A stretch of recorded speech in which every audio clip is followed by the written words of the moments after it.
Hi there, എല്ലാവർക്കും പുതിയൊരു വീഡിയോയിലേക്ക് സ്വാഗതം. ഈ ഒരു സെക്ഷനിൽ നമ്മൾ പഠിക്കാൻ പോകുന്നത് CSS-ലുള്ള കൗണ്ടേഴ്സിനെ കുറിച്ചിട്ടാണ്. ഓക്കെ, CSS എലിമെന്റ്സിനോട് കൂടി ചേർന്ന് യൂസ് ചെയ്യുന്ന ഒരു കാര്യമാണ് CSS കൗണ്ടേഴ്സ് എന്ന് പറയുന്നത്.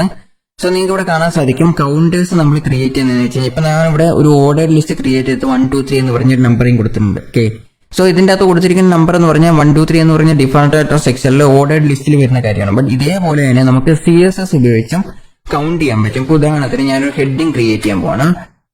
എന്നിട്ട് ഹലോ എന്ന് പറഞ്ഞ് കൊടുക്കാൻ പോകണം. ഓക്കെ, എന്നതിന് ശേഷം ഇത് നമുക്ക് വേണമെങ്കിൽ കൗണ്ട് ചെയ്യാൻ പറ്റും. ഹലോ 1 2 3 എന്ന രീതിയിൽ നമുക്ക് എഴുതാൻ പറ്റും. ഇപ്പോൾ ഉദാഹരണത്തിന് ഞാൻ ജസ്റ്റ് ഇത് കോപ്പി ചെയ്തിട്ട് ഇതിന്റെ മൾട്ടിപ്പിൾ കോപ്പീസ് ഒരു 2-3 കോപ്പീസ് ക്രിയേറ്റ് ചെയ്യണം. ഓക്കെ, എന്നിട്ട് ഞാൻ ഇതിനെ കൗണ്ടർ പ്രോപ്പർട്ടി ഡയറക്റ്റ് ആയിട്ട് കൊടുക്കാൻ പോകണം. അപ്പോൾ അതിന് വേണ്ടിയിട്ട് നമ്മളിവിടെ ചെയ്യുന്നത് എന്താണെന്ന് വെച്ച് കഴിഞ്ഞാൽ ഇതിന്റെ അകത്ത് കൊടുക്കാം. എന്നിട്ട് നമുക്ക് കൗണ്ടിങ്, അതായത് ഞാൻ ഇതിന് ആഫ്റ്റർ പ്രോപ്പർട്ടി ഉപയോഗിച്ചിട്ടാണ് കൗണ്ടിങ് കൊടുക്കാൻ പോകുന്നത്. അതുകൊണ്ട് H1 ഇട്ട സ്യൂഡോ ക്ലാസസിൽ ആഫ്റ്റർ എന്ന് പറഞ്ഞ സ്യൂഡോ എലമെന്റ് ആണ് ഞാൻ ഉപയോഗിക്കുന്നത്. ഓക്കെ, ആഫ്റ്റർ എന്ന് പറഞ്ഞാൽ അതിന് ശേഷം കൊടുക്കുന്ന കാര്യങ്ങൾക്കാണ് ആഫ്റ്റർ എന്ന് പറയുന്നത്. എന്നിട്ട് നമുക്ക് ഇതിന് കൗണ്ടർ കൊടുക്കാൻ സാധിക്കും. ഇപ്പോൾ ഞാനൊരു ബോഡിയിൽ തന്നെ ഒരു കൗണ്ടർ കൊടുക്കാൻ പോവാണ്.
ഓക്കെ, സോ ഞാനിവിടെ കൗണ്ടർ ക്രിയേറ്റ് ചെയ്തിട്ടുള്ളത് നിങ്ങൾക്ക് കാണാൻ സാധിക്കും. ആദ്യം ഞാൻ ഇതിന്റെ ഒരു ബോഡിക്ക് കൗണ്ടർ റീസെറ്റ് എന്ന് പറഞ്ഞ ഫംഗ്ഷൻ കൊടുത്തിട്ടുണ്ട്. This property absent 1 or more names of counts എന്ന് കഴിഞ്ഞാൽ പ്രത്യേകിച്ചൊന്നുമില്ല. ആ ഒരു കൗണ്ടിന്റെ എത്ര പ്രോപ്പർട്ടീസ് ഉണ്ടോ, എത്ര എണ്ണം ഉണ്ട് എന്ന് കണ്ടുപിടിക്കാനായിട്ടാണ് നമ്മൾ കൗണ്ടർ റീസെറ്റ് എന്ന് പറഞ്ഞ പ്രോപ്പർട്ടി യൂസ് ചെയ്യുന്നത്. ഓക്കെ, ഇപ്പം ഉദാഹരണത്തിന് ഞാനിവിടെ ബോഡിക്കകത്ത് എത്ര എലമെന്റ്സ് ഉണ്ട് എന്ന് നമുക്ക് ഇതിന്റെ അകത്ത്, അതായത് ഡയറക്റ്റ് ആയിട്ട് ബോഡിക്കകത്താണ് ഞാൻ കൊടുത്തിരിക്കുന്നത് അല്ലെ, ബോഡിക്കകത്താണ് കൊടുത്തിരിക്കുന്നത്. അപ്പം കൗണ്ടർ റീസെറ്റ് ഉപയോഗിച്ചിട്ട് ഹെഡ് എന്ന് പറഞ്ഞ് ഞാൻ കൊടുത്തിട്ടുണ്ട്. ഹെഡ് എന്ന് പറഞ്ഞാൽ പ്രത്യേകിച്ചൊന്നുമില്ല, ഒരു വേരിയബിൾ കൊടുക്കുന്ന പോലെയാണ്, ഒരു നെയിം പോലെയാണ്.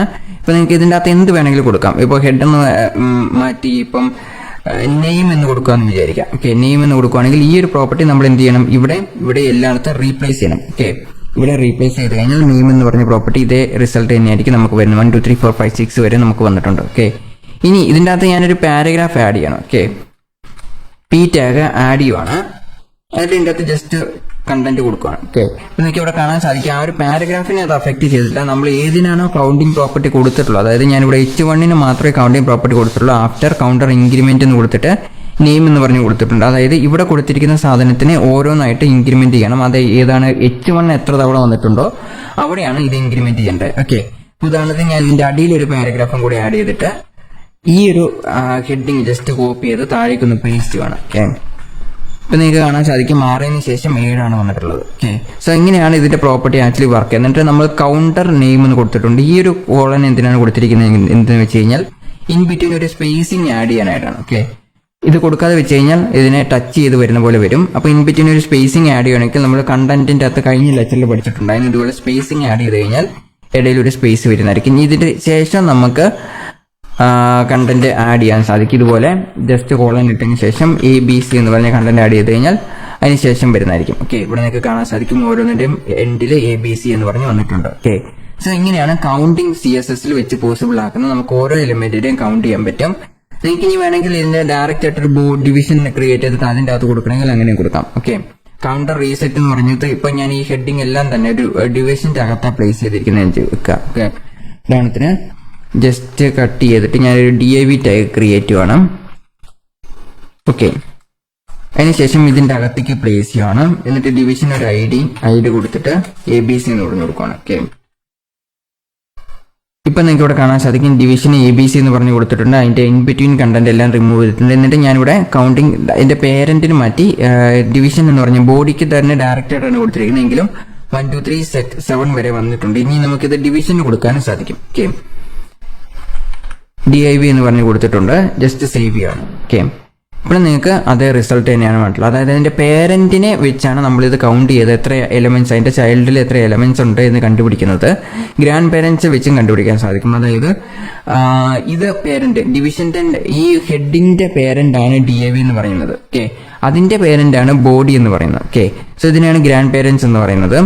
ഇതിനെ വെച്ചിട്ട് നമുക്ക് കണ്ടുപിടിക്കാൻ പറ്റും ഇതിന്റെ അകത്ത് എത്ര എലമെന്റ്സ് ഉണ്ട് എന്നുള്ളത്. ഓക്കെ, അപ്പം ഡിവിഷന്റെ അകത്തുള്ള ഹെഡിങ്ങിനെയാണ് ഇത് അഫക്റ്റ് ചെയ്യുന്നത്. ഓരോ ഡിവിഷന്റെ അകത്തുള്ള ഓരോ ഹെഡിങ്ങിന് എത്ര കൗണ്ട് ഉണ്ടെന്ന് അന്വേഷിക്കും.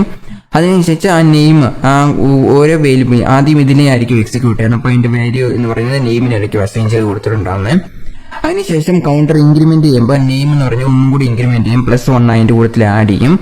അതിനുശേഷം ആ കൗണ്ടറിന്റെ കണ്ടന്റിന്റെ അറ്റത്ത് നെയിമും കൂടെ ആഡ് ചെയ്യുന്നതായിരിക്കും. കൗണ്ടർ എന്ന് കൊടുത്തിട്ട് ആ നെയിമും കൂടെ ആഡ് ചെയ്യുന്നതായിരിക്കും. ഓക്കെ, അങ്ങനെ 1 2 3 7 വരെ നമുക്ക് പ്രിന്റ് ആയിട്ട് വരുന്നതായിരിക്കും. ഓക്കെ, സോ ഇത്രേ ഉള്ളൂ. CSS ബേസിക് ആയിട്ടുള്ള കാര്യങ്ങൾ ഏകദേശം നമ്മൾ പഠിച്ചു കഴിഞ്ഞു.